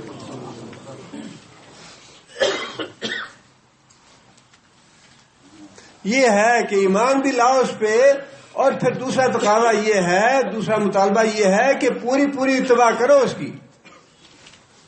بڑا مشہور واقعہ ہے، مقدمہ لے کے گئے 2 آدمی نبی صلی اللہ علیہ وسلم کے پاس، نبی صلی اللہ علیہ وسلم نے مقدمے کا فیصلہ فرما دیا، جس کے مخالف فیصلہ ہوا تھا اس نے تردد کا اظہار کیا کہ اچھا چلیں حضرت ابوبکر صدیق کے پاس جاتے ہیں، ذرا ان سے بھی فیصلہ کروا لیتے ہیں۔ تو دوسرا آدمی کہنے لگا کہ ٹھیک ہے چلیں وہاں سے بھی کرا لیتے ہیں۔ حضرت ابوبکر صدیق کے پاس گئے اور مقدمہ سنانے سے پہلے دوسرے آدمی نے بتا دیا حضرت ابوبکر صدیق کو کہ ہم نبی صلی اللہ علیہ وسلم کے پاس گئے تھے، نبی صلی اللہ علیہ وسلم نے یہ فیصلہ فرما دیا ہے۔ حضرت ابوبکر صدیق رضی اللہ تعالیٰ نے فرمایا کہ ٹھیک ہے، نبی صلی اللہ علیہ وسلم نے فرمایا ہے، جو نبی صلی اللہ علیہ وسلم نے فرمایا وہی فیصلہ میرا بھی۔ فیصلہ ہو گیا۔ وہ جو منافق تھا اس کے دل میں پھر بھی اطمینان نہیں آیا، اس نے کہا کہ یہ حضرت ابوبکر بھی نرم آدمی تھے، نبی صلی اللہ علیہ وسلم بھی نرم مزاج کے ہیں، حضرت عمر سخت مزاج کے ہیں، ان کے پاس چلتے ہیں، وہ ان کے خلاف فیصلہ دیں گے۔ پھر وہ حضرت عمر کے پاس آئے، دونوں آ کے بتایا اس آدمی نے کہ اس سے پہلے نبی صلی اللہ علیہ وسلم بھی فیصلہ فرما چکے ہیں اور حضرت ابوبکر صدیق رضی اللہ تعالیٰ عنہ نے بھی نبی صلی اللہ علیہ وسلم کے فیصلے کی تائید فرمائی ہے۔ حضرت عمر یہ بات سن کے اندر گیا، جا کے تلوار لے آئے اور آ کے تو جس آدمی نے تسلیم نہیں کیا تھا نبی صلی اللہ علیہ وسلم کا فیصلہ یا حضرت ابوبکر صدیق کا فیصلہ، اس کی گردن اڑا دی، قتل کر دیا اس کو۔ اور جو اس کے ورثاء تھے انہوں نے قصاص کا مطالبہ کیا حضرت عمر سے کہ اس نے ہمارا بندہ قتل کیا ہے، ہم بدلے میں قتل کریں گے عمر کو۔ اس سے پہلے کہ مقدمہ نبی صلی اللہ علیہ وسلم کے پاس جاتا، اللہ تعالیٰ نے آیتیں نازل فرما دی، فلا وربک لا یؤمنون، تیرے رب کی قسم یہ مومن نہیں ہے، تیرے رب کی قسم یہ جو رسول اللہ صلی اللہ علیہ وسلم کا فیصلہ ماننے والے نہیں ہیں یہ مومن نہیں ہے۔ جس کا مطلب یہ ہے کہ ایمان لانا اور اس کے بعد نبی صلی اللہ علیہ وسلم کے فیصلوں کی پیروی کرنا، نبی صلی اللہ علیہ وسلم کی اطاعت کرنا، نبی صلی اللہ علیہ وسلم کی بات ماننا، یہ ایمان کا تقاضا ہے۔ جب تک یہ تقاضا پورا نہیں ہوگا ایمان نامکمل ہے، ایمان نہیں ہے اس کا جو نبی صلی اللہ علیہ وسلم کی بات نہ مانے۔ لہذا فرمایا اہل کتاب کو کہ ایمان لاؤ، نبی صلی اللہ علیہ وسلم اب ساری کائنات کے لیے، ساری دنیا کے لوگوں کے لیے رسول ہیں، اب اس پہ ایمان لاؤ، اور فرمایا کہ واتبعوہ ہو، اور اس کی پیروی کرو، لعلکم تہتدون، تاکہ تم ہدایت پا سکو۔ یہ تو درمیان میں واقعہ تو وہ بنی اسرائیل کا چلا آ رہا ہے. موسیٰ علیہ السلام کی بات ہو رہی تھی، اور موسیٰ علیہ السلام کی بات کے درمیان میں اللہ تعالیٰ نے ضمنی طور پہ نبی صلی اللہ علیہ وسلم کا ذکر بھی فرمایا اور اہل کتاب کو نبی صلی اللہ علیہ وسلم پہ ایمان لانے کی دعوت بھی دے دی. اب اس کے بعد پھر وہی واقعہ جو ہے حضرت موسیٰ علیہ السلام کا اللہ تعالیٰ نے دوبارہ شروع فرمایا ہے. وَمِن قَوْمِ مُوسَىٰ أُمَّةٌ يَهْدُونَ بِالْحَقِّ وَبِهِ يَعْدِلُونَ. وَمِن قَوْمِ مُوسَىٰ، اور موسیٰ علیہ السلام کی قوم میں بھی امتن کچھ لوگ ایسے ہیں یہدون بالحق، جو حق کی ہدایت دیتے ہیں، جو حق کا راستہ بتاتے ہیں، وَبِهِ يَعْدِلُونَ، اور حق کے مطابق ہی فیصلہ کرتے ہیں. قرآن مجید نے اعتدال کا راستہ نہیں چھوڑا. ایسے نہیں ہے کہ اہل کتاب ایمان نہیں لائے لہذا دشمنی ہی دشمنی کرنی ہے، ان کی ہر بات کی مخالفت ہی کرنی ہے. جو ان کی اچھی بات ہے اللہ تعالیٰ نے موقع محال کی مناسبت سے اس کا ذکر فرمایا ہے کہ ان میں یہ اچھائی بھی ہے، یا ان میں کچھ لوگ ایسے بھی ہیں جو ہدایت والے ہیں. یہاں بھی اللہ تعالیٰ نے، اور معاملہ یہی کفار کا بھی معاملہ یہ ہے، اہل کتاب کا نہیں، کفار کے معاملے میں بھی قرآن کی ہدایت یہی ہے کہ سارے کفار ایک جیسے نہیں ہیں. جو کفار تم سے لڑائی کرتے ہیں، جو تم سے قتال کرتے ہیں، جو تمہیں گھروں سے نکالتے ہیں، ان سے قتال کرنا، ان کو گھروں سے نکالنا، ان سے لڑائی کرنا تمہارے لیے جائز ہے. لیکن جو کفار بے ضرر ہیں، جو تمہیں دکھ نہیں پہنچاتے، جو تمہارے راستے کی رکاوٹ نہیں بنتے، ان سے قتال کرنا یا ان سے لڑائی کرنا یا ان سے معاملہ غلط کرنا اس کی اجازت نہیں ہے، بلکہ فرمایا کہ ان کے ساتھ تم احسان کا معاملہ کر سکتے ہو. جو تمہیں دکھ نہیں دیتے، جو لڑائی نہیں کرتے، جو اسلام کی راہ نہیں روکتے، ان کافروں کے ساتھ تم احسان کا معاملہ بھی کر سکتے ہو. حضرت اسماء بنت ابوبکر صدیق رضی اللہ تعالیٰ عنہ کی والدہ مشرک تھیں، وہ ایمان نہیں لائیں. حضرت عائشہ کی والدہ ام رومان تھیں، وہ مسلمان تھیں، وہ ایمان لائیں. حضرت عائشہ کے والد ابو قحافہ بھی ایمان لائے. لیکن حضرت اسماء جو تھی ان کی والدہ مشرکہ تھیں، وہ ایمان نہیں لائیں. وہ آئی ملنے کے لیے حضرت اسماء کو، اور حضرت اسماء نے نبی صلی اللہ علیہ وسلم سے مسئلہ پوچھا کہ یا رسول اللہ، میری ماں مجھ سے ملنے کی خواہش رکھتی ہے، مجھے ملنا چاہتی ہے، کیا میں اسے ملوں یا نہ ملوں؟ تو نبی صلی اللہ علیہ وسلم فرمایا کہ اپنی ماں کے ساتھ صلہ رحمی کرو، نیک سلوک کرو اپنی ماں کے ساتھ. اسلام جو ہے اندھے کی لاٹھی نہیں ہے کہ ایک جو بات کہہ دی یا ایک جو اصول بنا دیا سب اسی کے مطابق ہی ہانکنا ہے. اسلام نے انصاف کی بات کی ہے کہ جہاں کہیں گنجائش ہے کفار یا مشرکین کے لیے یا اہل کتاب کے لیے اس کو تسلیم کیا اور اس کے وعدے کیا. یہاں بھی اللہ تعالیٰ نے یہ بات شاہ فرمائی کہ موسیٰ علیہ السلام کی قوم کے لوگ جو ہیں، موسیٰ علیہ السلام کے زمانے میں بھی حق والے لوگ موجود تھے جو حق کے مطابق رہنمائی کرتے تھے، حق کے مطابق فیصلے کرتے تھے. اور نبی صلی اللہ علیہ وسلم کے زمانے میں بھی ان لوگوں میں کچھ ایسے لوگ موجود ہیں اہل کتاب میں جو حق کی بات کرتے ہیں اور عدل والے ہیں. اور نبی صلی اللہ علیہ وسلم کے زمانے کے بعد بھی آج بھی یورپ میں یقیناً ایسے لوگ موجود ہیں جو نبی صلی اللہ علیہ وسلم کی اس توہین پہ کڑنے والے اور اس کی مخالفت کرنے والے ہیں. اگرچہ وہ کافر ہیں، اگرچہ وہ مشرک ہیں، لیکن وہ اس بات پہ راضی نہیں ہے کہ نبی صلی اللہ علیہ وسلم کی توہین کی جائے یا نبی صلی اللہ علیہ وسلم کی بے ادبی اور گستاخی کی جائے، اگرچہ وہ ایمان نہیں لائے. ہر زمانے میں ایسے لوگ موجود ہیں. لہذا اس بات کا قرآن نے اعتراف کیا ہے کہ قوم موسیٰ جو ہے، بنی اسرائیل جو ہے، اس میں بعض لوگ ایسے ہیں جو حق کی بات کرنے والے ہیں، جو عدل سے کام لینے والے ہیں.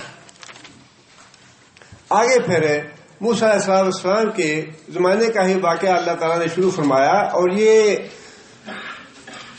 واقعہ اس وقت کا ہے جب موسیٰ علیہ السلام بنی اسرائیل کو مصر سے لے کے نکلے تھے، اور اللہ تعالیٰ نے حکم یہ دیا تھا کہ اب تم مصر سے نکلے ہو تو فلاں جو شہر ہے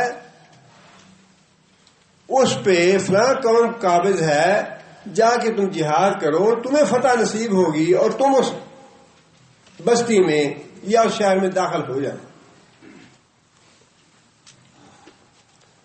یہ سورہ مائدہ میں ہم پڑھ چکے ہیں. اللہ فرماتے ہیں کہ یا قوم ادخلوا الارض المقدسۃ التي كتب اللہ لكم ولا ترتدوا على ادباركم فتنقلبوا خاسرین، کہ اس شہر میں مقدس بستی میں داخل ہو جاؤ. شام تھی یا فلسطین تھی، جو بھی تھی، جہاں پہ اللہ تعالیٰ نے حکم دیا. فرمایا کہ ولا ترتدوا على ادباركم، جہاد سے منہ نہ موڑنا. جہاد تو تمہیں کرنا پڑے گا، لیکن پہلے سے بتا دیا کہ فتح تمہاری ہوگی، تم ہی غالب رہو گے.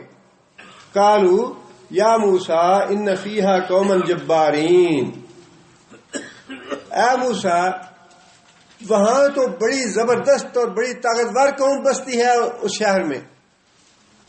وَإِنَّا لَن نَّدْخُلَهَا حَتَّى يَخْرُجُوا مِنْهَا فَإِن يَخْرُجُوا مِنْهَا فَإِنَّا دَاخِلُونَ. وہ لوگ وہاں سے نکل جائیں، اللہ ان کو آرڈر کرے کہ نکل جاؤ یہاں سے، بستی خالی کر دو، یہ سارے مکان خالی ہو جائیں، اور ہمیں پتہ چل جائے کہ واقعی اب یہاں کوئی آدمی نہیں ہے جو ہم سے لڑائی کرے گا، تو پھر ہم وہاں جا کے رہتے ہیں، پھر داخل ہوں گے اس بستی میں. قالوا یا موسیٰ انا لن ندخلها ابدا ما داموا فیہا، اے موسیٰ ہم کبھی بھی اس بستی میں داخل نہیں ہوں گے جب تک ایک بندہ بھی ان کا وہاں موجود ہے. فَاذْهَبْ أَنْتَ وَرَبُّكَ فَقَاتِلَا إِنَّا هَاهُنَا قَاعِدُونَ. تو اور تیرا رب جا اس بستی میں، جا کے جہاد کر وہاں پہ اور نکال ان کو وہاں سے. جب وہ نکل جائیں گے تو پھر ہم جائیں گے، ورنہ ہم نہیں جاتے. تو اور تیرا رب جہاد کرے جا کے. یہ تھا جواب بنی اسرائیل کا، اور اس جواب کا نتیجہ یہ ہوا اللہ تعالیٰ نے 40 سال کے لیے ان کو کسی بستی سے میں داخل ہونے سے، گھروں میں رہنے سے محروم کر دیا. اللہ فرماتے ہیں کہ قال فإنها محرمة علیہم، انہا محرمۃ علیہم.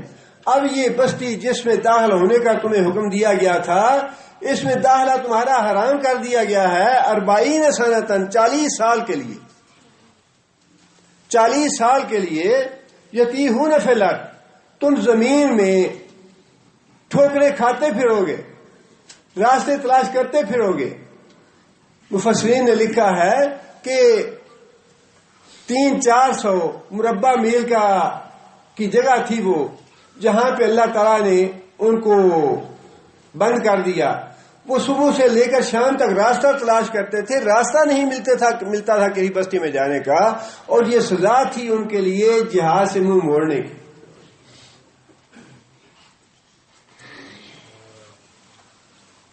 آگے پھر اللہ تعالیٰ نے اسی واقعے کے حوالے سے یہ بات ارشاد فرمائی کہ ان کے جہاد سے منہ موڑنے اور اللہ کے رسول کی نافرمانی کرنے، اس کبیرہ گناہ کرنے کے باوجود اللہ تعالیٰ نے کتنے احسان کیے بنی اسرائیل پہ.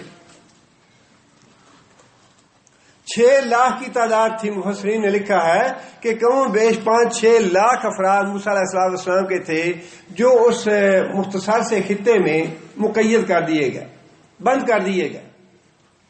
اب وہاں 5-6 لاکھ افراد کے لیے کھانے پینے کا انتظام کرنا، ان کی رہائش کا بندوبست کرنا، ان کے رہن سہن کے باقی معاملات، یہ ساری چیزیں تھیں. اور اللہ تعالیٰ نے احسان کے طور پہ یہ بات ارشاد فرمائی کہ ہم نے تمہیں سزا کے طور پہ بستی میں داخل ہونے سے محروم کر دیا. 40 سال تک تم اس کھلے میدان میں رہے، اور جب تمہیں پانی پینے کی ضرورت پڑی تو ہم نے موسیٰ کو حکم دیا کہ اس پتھر پہ اپنا عصا مار، اور اس سے ہم نے چشمہ جاری کر دیا. یہ بہت بڑا احسان تھا اللہ تعالیٰ کا.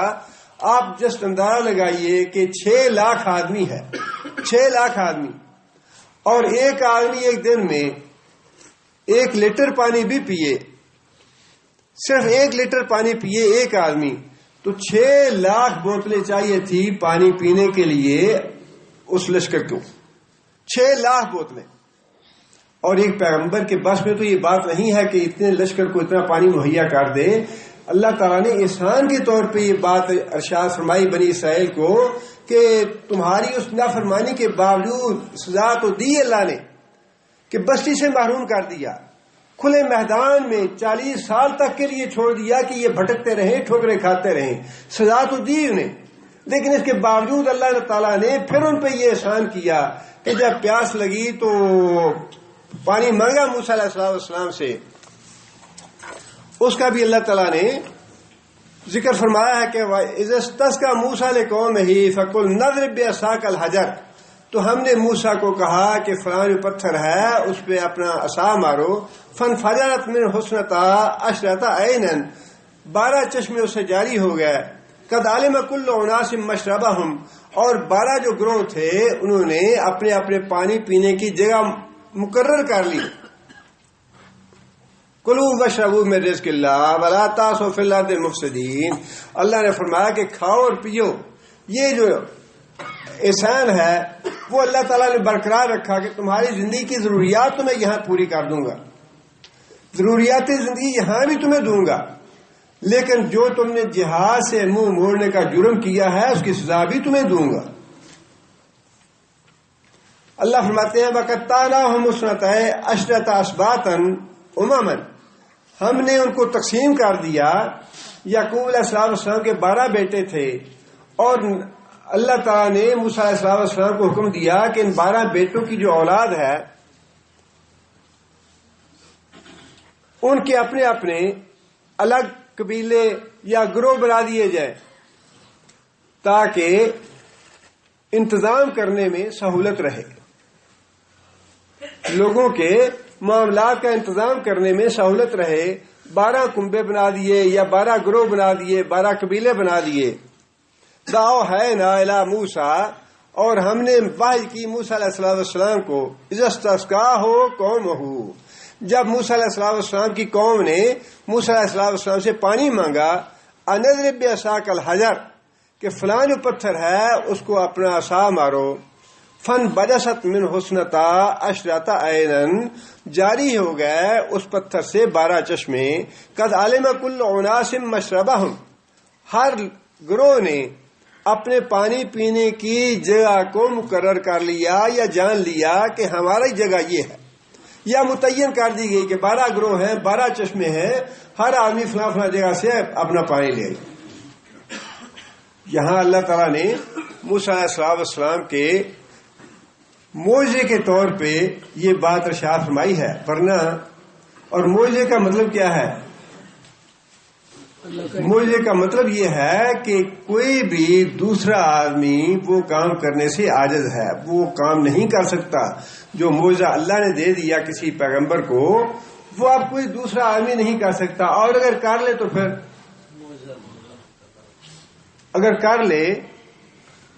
تو پھر یا تو اللہ کی بات جھوٹی ہے معاذ اللہ، اور پیغمبر کی جو حیثیت ہے معجزے والی یا رسالت والی وہ ختم ہو گئی اگر کوئی کر لے تو، اور اگر کوئی دعویٰ کرے کہ ایسا ہو سکتا ہے تو یا پھر یہی ممکن ہے کہ وہ بات جھوٹی ہے، اللہ کے پیغمبر کے علاوہ کوئی نہیں کر سکتا۔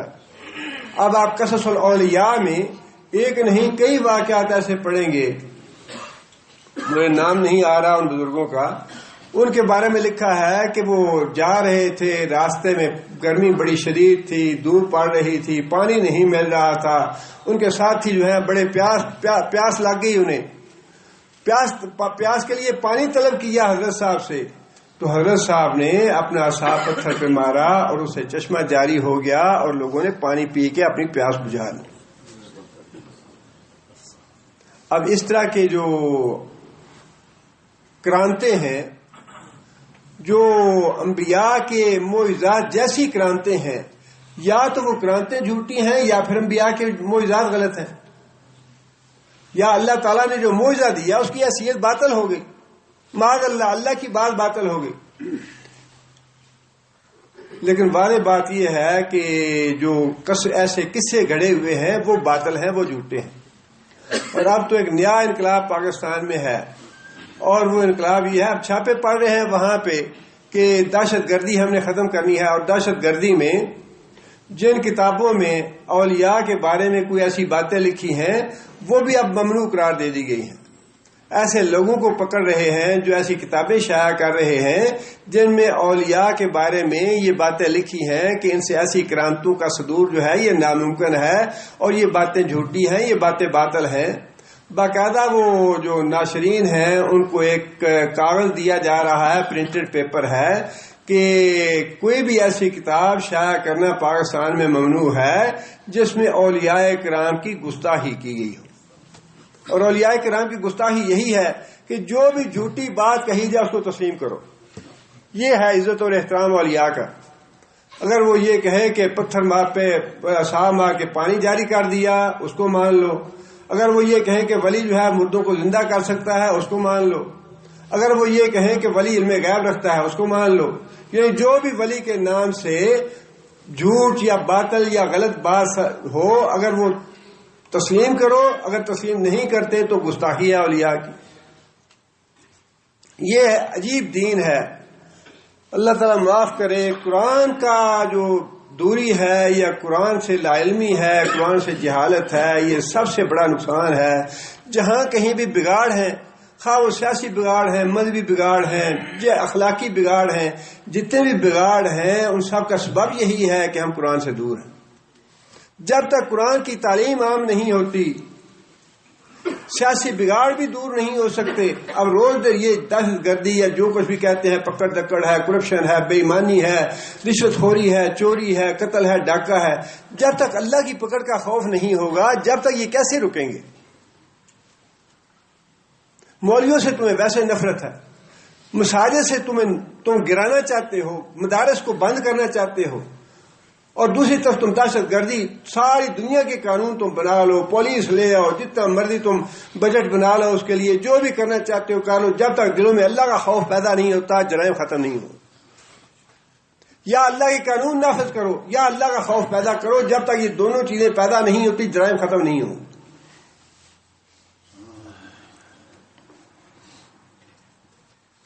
اللہ تعالیٰ نے احسان کیا کہ پانی مہیا کر دیا بنی اسرائیل کو، اس کے بعد فرمایا کہ شدید دھوپ میں مکان کی یا سائے کی ضرورت تھی، اس کے لیے بھی فرمایا کہ وَظَلَّلْنَا عَلَيْهِمُ الْغَمَامَ، ہم نے ان کے اوپر سایہ کر دیا بادلوں کا، وَأَنزَلْنَا عَلَيْهِمُ الْمَنَّ وَالسَّلْوَىٰ، اور اب 5-6 لاکھ کے لشکر کو ضرورت تھی کھانے پینے کی۔ اب کتنے اونٹ ذبح کرتے وہ، کتنی گائے ذبح کرتے وہ، اور سارا دن کھانے پکانے میں ہی لگے رہتے۔ اللہ تعالیٰ نے پھر یہ بھی احسان فرمایا کہ اللہ تعالیٰ نے پکا پکایا کھانا نازل کر دیا آسمانوں سے۔ کتنا یہ احسان تھا کہ 5-6 لاکھ آدمی کے پینے کا انتظام بھی کر دیا، کھانے کا انتظام بھی کر دیا، ان کے رہنے کا سائے کا انتظام بھی کر دیا۔ یہ ہے اللہ کی رحمت اور شفقت، سزا بھی دینی ہے۔ جو گناہ کیا انہوں نے اس کی سزا بھی دینی ہے، لیکن اس کے ساتھ ساتھ اللہ کی شفقت اور اللہ کا رحم بھی ہے کہ اللہ تعالیٰ نے اپنے احسانات سے اور اپنی نعمتوں سے محروم بھی نہیں کیا، ایسی مشکل میں نہیں ڈالا جو ان کے بس سے باہر ہو۔ لا یکلف اللہ نفسا الا وسعها، جتنی انسان کی وسعت ہے یا طاقت ہے اس سے زیادہ اللہ اس پہ بوجھ نہیں ڈالتے۔ 5-6 لاکھ آدمی کا روزانہ کھانا بھی آسمانوں سے نازل ہو جاتا، دھوپ کے وقت پہ بادلوں کا سایہ بھی ہو جاتا، اور پانی پینے کی ضرورت بھی ان کی اللہ تعالیٰ نے پوری فرما دی۔ کتنے احسان تھے۔ آگے فرمایا کہ کلوا من طیبات ما رزقناکم، کہ جو ہم نے پاکیزہ چیزیں تمہیں دی ہیں یہ کھاؤ اور پیو۔ وما ظلمونا ولکن کانوا انفسهم یظلمون، اللہ تعالیٰ نے اپنے یہ احسانات جتلانے کے بعد ساتھ ہی یہ بات ارشاد فرما دی، ہم نے تو ان پہ کوئی ظلم نہیں کیا تھا، ولکن کانوا انفسهم یظلمون، وہ خود ہی ظالم تھے، انہوں نے خود اپنے آپ پہ ظلم کیا۔ کیا ظلم کیا انہوں نے؟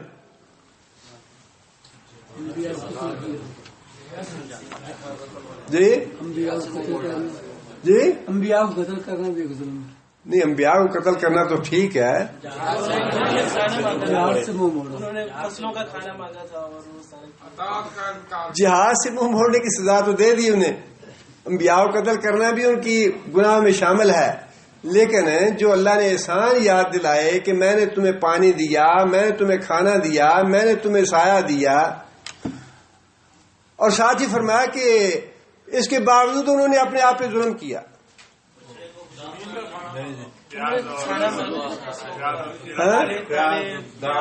ہاں بالکل بالکل. اس حوالے سے اس سے پہلے ہم یہ پڑھ چکے ہیں، بَإِذْ قُلْتُمْ يَا مُوسَىٰ، اور اے بنی اسرائیل جب تم نے موسیٰ سے یہ بات کہی، لَن نَّصْبِرَ عَلَىٰ طَعَامٍ وَاحِدٍ، کہ موسیٰ یہ جو روزانہ آسمانوں سے کھانا آ جاتا ہے اس پہ ہم صبر نہیں کر سکتے. تنوع ہونا چاہیے، ورائٹی ہونی چاہیے، مختلف چیزیں ہونی چاہیے. روزانہ ایک ہی طرح کا کھانا آ جاتا ہے، ایک کھانا کھا کھا کے مکتا گئے ہیں. یہ تھا ظلم. اللہ فرماتے ہیں کہ فَادْعُ لَنَا رَبَّكَ يُخْرِجْ لَنَا مِمَّا تُنبِتُ الْأَرْضُ، دعا کر اللہ سے. یعنی یہ ایسی بدبخت اور بد نصیب اور ظالم قوم ہے کہ پیغمبر پہ بھی اور اللہ تعالیٰ کی نعمتوں پہ بھی اس نے شکر نہیں ادا کیا اللہ کا، بلکہ بہت ہی ناشکری کا معاملہ کیا، نافرمانی کا معاملہ کیا. کہنے لگے کہ موسیٰ اللہ سے دعا کر رہے کہ وہ چیزیں دے ہمیں جو زمین سے پیدا ہوتی ہیں، آسمانوں سے آنے والا نہیں چاہیے ہمیں. اب یہ کھا کھا کے اکتا گئے ہم. بقلہا و قصائہا و فومہا و عدسہا و بصلہا، زمین سے سبزیاں نکلتی ہیں، ترکاری نکلتی ہے، پیاز نکلتا ہے، دالیں نکلتی ہیں. یہ جو زمین سے چیزیں نکلتی ہیں یہ چاہیے ہمیں. آپ نے ایسا مہمان دیکھا ہے کوئی کہ مہمان کے لیے میزبانی کی جائے اور مہمان خود میزبان سے کہے نہیں یہ تو کھانے نہیں چاہیے، میرے لیے فلاں فلاں کھانا لے کے آؤ. اللہ تعالیٰ نے اپنی قدرت سے انہیں ساری چیزیں اور نعمتیں عطا فرمائیں، اور انہیں یہ پتا تھا کہ 6 لاکھ آدمی کا بندوبست کرنا ہمارے لیے ممکن نہیں ہے، اور یہ محض اللہ کا فضل اور اللہ کا انعام ہے کہ اللہ تعالیٰ نے ہمیں بیٹھے بٹھائے یہ ساری چیزیں نعمتیں عطا کر دی. لیکن ان کے دل میں یہ خباثت اور یہ سرکشی اور بغاوت پیدا ہوئی کہ نہیں، اللہ کی یہ ساری نعمتیں کھا کھا کے ہم تو اکتا گئے ہیں، ہمیں کچھ اور چاہیے جو زمین سے پیدا ہو. اللہ نے فرمایا قال اتستبدلون الذی هو ادنی بالذی هو خیر، کہ جو میں آسمانوں سے نازل کر رہا ہوں وہ بہتر چیز ہے جو تم مانگتے ہو. جو تم طلب کر رہے ہو وہ ادنا چیز ہے، گھٹیا چیز ہے، اور جو میں تمہیں دے رہا ہوں وہ اعلیٰ چیز ہے، وہ بہتر چیز ہے. اس کے بعد پھر اللہ نے فرمایا کہ اگر تم یہی مطالبہ کرتے ہو اہبطوا مصرا فإن لكم ما سألتم، جو کچھ تم مانگتے ہو شہر میں چلے جاؤ، وہاں جا کے محنت اور مزدوری کرو، مشقت اٹھاؤ، اور یہ چیزیں خود پیدا کرو اور خود اپنی خواہش پوری کرو. یہ تھا وہ ظلم جس کا اللہ تعالیٰ نے جس کی طرف اشارہ فرمایا کہ ظلموا وما ظلمونا ولکن كانوا انفسهم یظلمون، کہ ہم نے ان کو یہ نعمتیں عطا کی اپنی، ہم نے احسانات کیے ان پہ، لیکن انہیں احسانات کے بدلے میں انہوں نے ناشکری کا راستہ اختیار کر کے اپنے آپ پہ ظلم کیا، اللہ کی ناشکری کی. اور اللہ تعالیٰ نے پھر اس کی سزا یہ دی کہ ٹھیک ہے تم شہر میں جاؤ، جا کے محنت مزدوری کرو، مشقت اٹھاؤ، اور جو کچھ کھانے پینے کے لیے حاصل کرنا چاہتے ہو حاصل کرو. جس سے یہ بات معلوم ہوتی ہے کہ جب انسان اللہ کی نعمتوں کی ناقدری کرے، اللہ تعالیٰ کی نعمتوں کی ناقدری کرے، اللہ تعالیٰ اپنی نعمتیں چھین لیتے ہیں. جو اللہ تعالیٰ نے احسانات کیے ہیں ان کو انسان بھول جائے، ان کو یاد نہ کرے، اللہ تعالیٰ کی دی ہوئی نعمتوں پہ اللہ کا شکر ادا نہ کرے، اللہ تعالیٰ اپنی نعمتیں واپس چھین لیتے ہیں. اور اس کی اللہ تعالیٰ نے 2-3 جگہ پہ مثالیں بھی دی ہیں. سورہ کاف میں بھی واقعہ ہے، پھر سورہ قلم میں بھی واقعہ ہے، سورہ سبا میں بھی واقعہ ہے۔ سورہ سبا میں اللہ تعالیٰ فرماتے ہیں کہ جو قوم سبا تھی اپنے وقت کی بہت بڑی قوت تھی، پوری دنیا میں تجارت تھی قوم سبا کی، پوری دنیا میں مشرق اور مغرب میں جتنی بھی تجارت ہوتی تھی وہ ساری قوم سبا کے ذریعے ہوتی تھی۔ فرمایا کہ جنتان عن یمین و شمال، دائیں اور بائیں باغ ہی باغ تھے، سرسبز و شاداب علاقہ تھا ان کا، بڑی پیداوار ہوتی تھی، بڑا پھل پیدا ہوتا تھا، بڑا غلہ پیدا ہوتا تھا وہاں پہ۔ اللہ نے فرمایا کلوا من رزق ربکم واشکروا لہ، کھاؤ پیو اللہ کا دیا ہوا رزق، لیکن اس کے ساتھ مطالبہ یہ ہے واشکروا لہ، اللہ کا شکر کرتے رہنا۔ انسان سوچے، نبی صلی اللہ علیہ وسلم نے تو یہاں تک یہ بات ارشاد فرمائی کہ انسان کی جوتی کا تسمہ ٹوٹ جائے تو وہ بھی انسان کو تسمے کا نام لے کے اللہ سے مانگنا چاہیے کہ یا اللہ میری جوتی کا تسمہ ٹوٹ گیا ہے، مجھے تسمہ دے، جس کا مطلب یہ ہے کہ جوتی کا تسمہ بھی اللہ کی نعمت ہے، وہ بھی اللہ نے دی ہے، اللہ نہ دے تو وہ بھی نصیب نہ ہو۔ اس سے اندازہ لگا لیجیے کہ کتنی نعمتیں ہیں اللہ کی دی ہوئی ہمیں۔ ابھی اگلے دن کی بات ہے، ہارے میں بعض لوگوں کو شاید علم بھی ہو، گاڑی کو آگ لگی سڑک پہ اور سڑک کا مالک جو ہے فوراً دروازہ کھول کے باہر کھڑا ہو گیا۔ قل اللہم مالک الملک تؤتی الملک من تشاء وتنزع الملک ممن تشاء، جسے چاہے دے بادشاہی، جسے چاہے چھین لے، چاہے تو گھر کو آگ لگ جائے، چاہے تو گاڑی کو آگ لگ جائے، بچے جل جائیں، کتنے بچے گھر میں جی آگ لگ گئی یا دھواں بھر گیا اور بچے جو ہیں بیوی مر گئی، بچے مر گئے، یہ چیزیں جو ہیں یہ ساری ہیں اللہ کی ناشکری کا نتیجہ کہ اللہ نے نعمتیں دیں اور اللہ نے فرمایا کہ میری نعمتوں کا شکر ادا کرو، لیکن انسان ناشکری کرتا ہے، جب ناشکری کرتا ہے تو اللہ نعمتیں چھین لیتا ہے۔ گاڑی بھی بادشاہی ہے دی ہوئی اللہ کی، مکان اللہ کی بادشاہی ہے دیا ہوا، یہ اولاد اور بیوی اللہ کی بادشاہی ہے دی ہوئی، یہ نوکری اور یہ بزنس جو کچھ بھی ہے یہ سارے کا سارا بادشاہی ہے اللہ کی دی ہوئی۔ جب انسان دماغ سے باہر نکال دے کہ یہ بادشاہی جو ہے یہ میرے قبضہ قدرت میں ہے یا میری ہے، یہ اللہ کی نہیں ہے، تو پھر اللہ تعالیٰ کو چھینتے دیر نہیں لگتی۔ تؤتی الملک من تشاء وتنزع الملک ممن تشاء وتعز من تشاء وتذل من تشاء بیدک الخیر۔ اگر آپ کو یقین نہیں ہے تو ابھی جائے کسی ہسپتال میں دیکھیں، جا کے ہارٹ کا مریض کے دیکھیں، گردے کی تکلیف کا مرض دیکھیں یا پھیپھڑے کی تکلیف کا مریض دیکھ لیں، آپ کو پتہ چل جائے گا کہ اللہ نے کتنی نعمتیں آپ کو دے رکھی ہیں۔ ایک چھوٹی سی دان کی تکلیف ہے انسان سے، وہ برداشت نہیں ہو پاتی، اور انسان کو ایسا سینسیٹیو جسم دیا ہے اللہ نے، معمولی سا تنکا انسان کے پاؤں کے نیچے آ جائے تو فوراً محسوس ہوتا ہے کہ میرے پاؤں کے نیچے تنکا ہے، اتنا سینسیٹیو جسم دیا ہے اللہ نے۔ ہاتھ کی جلد، یہ سارا جسم تو ایک ہی ہے، ہاتھ کی ہتھیلی کا جسم دیکھیں جلد کیسی ہے، اس کے پیچھے کی جلد کیسی ہے، سر کی جلد کیسی ہے، انسان کے سینے کی جلد کیسی ہے، انسان کی ران کی جلد کیسی ہے، بالوں کی جلد کیسی ہے۔ ہر جسم کا حصہ جو ہے وہ اللہ نے الگ الگ بنایا ہے، اس کی ضرورت کے عین مطابق بنایا ہے۔ ہڈیوں کے جوڑ دیکھیں اللہ نے کیسے بنائے ہیں۔ انسان کی اپنی جو ذات ہے ایک ایسی فیکٹری ہے، ایک ایسا کارخانہ ہے، انسان تھوڑی سی توجہ کرے تو انسان کو اللہ تعالیٰ کی نعمتوں کا شکر ادا کرتے ہوئے انسان باری نہیں آتی اور انسان حق ادا نہیں کر سکتا صرف اس بات کا۔ اور پھر کتنی نعمتیں ایسی ہیں جو ہم جانتے ہیں، کتنی نعمتیں ایسی ہیں جو ہم جانتے نہیں ہیں، اللہ نے دی ہوئی ہے ہمیں لیکن ان کا ہمیں علم نہیں ہے۔ کائنات میں کتنی چیزیں ایسی ہیں جو ہماری زندگی کے لیے بہت ہی ضروری ہیں، اللہ نے ہمیں وہ مہیا کر رکھی ہیں، ہمیں اس کا احساس نہیں ہے۔ اس پوری زمین کو اللہ تعالیٰ نے ایسی گیس سے گھیرا ڈالا ہوا ہے، ایسی گیس نے گھیرا ہوا ہے اس خطے کو یا زمین کو کہ سورج کی جو نقصان دہ شعاعیں ہیں وہ اس گیس کی وجہ سے کٹ جاتی ہیں، لیکن ہمیں احساس نہیں ہے۔ لیکن اللہ تعالیٰ نے ہماری زندگی کے لیے بہت سی چیزیں ایسی رکھی ہیں جو ہمارے فائدے کے لیے ہیں، ہمیں ان کا احساس نہیں ہے۔ اس لیے نبی صلی اللہ علیہ وسلم نے دعا یہ فرمائی اللہم بارک لنا فی ما آتیت، یا اللہ برکت دے ہمیں ان نعمتوں میں جو بھی تو نے عطا کی ہیں، جن کا ہمیں پتہ ہے اس کا بھی، جس کا پتہ نہیں ہے اس میں بھی برکت دے ہمیں۔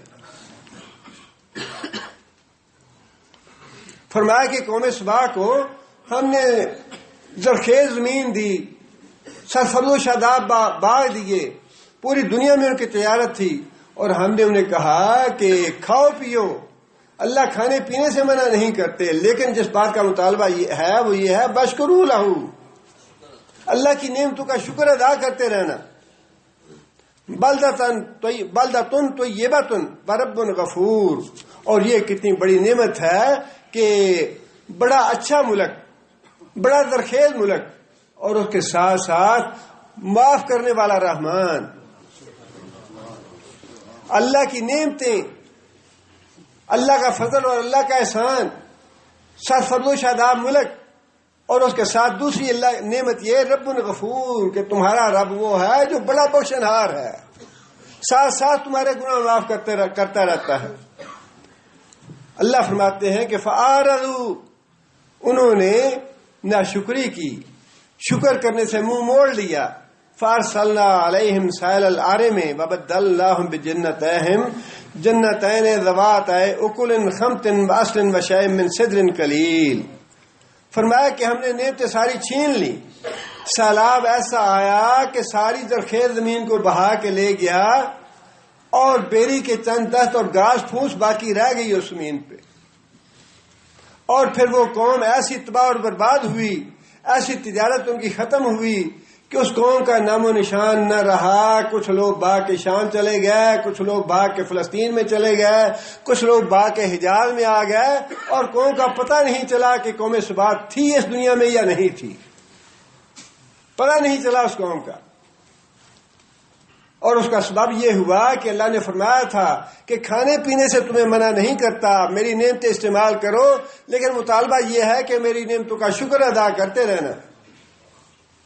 آگے فرمایا کہ ذالک جزایناہم بما کفروا، یہ ہے سبب اس بات کا، یہ نتیجہ اس بات کا کہ انہوں نے ناشکری کی ہماری نعمتوں کی۔ بہل نجازی الا الکفور، اور جتنے بھی ناشکرے ہوتے ہیں ہم ان کو ایسی سزا دیتے ہیں۔ جو بھی اللہ کی نعمتوں کی ناقدری کرے گا، جو بھی اللہ کی نعمتوں کی ناشکری کرے گا، اللہ فرماتے ہیں کہ ہم اس کو ایسی سزا دیں گے، اس سے اپنی نعمتیں چھین لیں گے، اور ایک ایک پائی کا وہ بیکاری بن جائے گا، ذلت اور رسوائی اس کے مقدر میں ہوگی۔ اس لیے اللہ تعالیٰ نے یہ بات ارشاد فرمائی کہ ہم نے تمہیں یہ ساری نعمتیں دی تھیں، پانی کی نعمت بھی دی، کھانے کی نعمت بھی دی، سایہ بھی دیا تمہیں، لیکن تم نے خود اپنے آپ پہ ظلم کیا، ہم نے ظلم نہیں کیا۔ تم نے خود اپنے آپ کو محروم کیا ان نعمتوں سے۔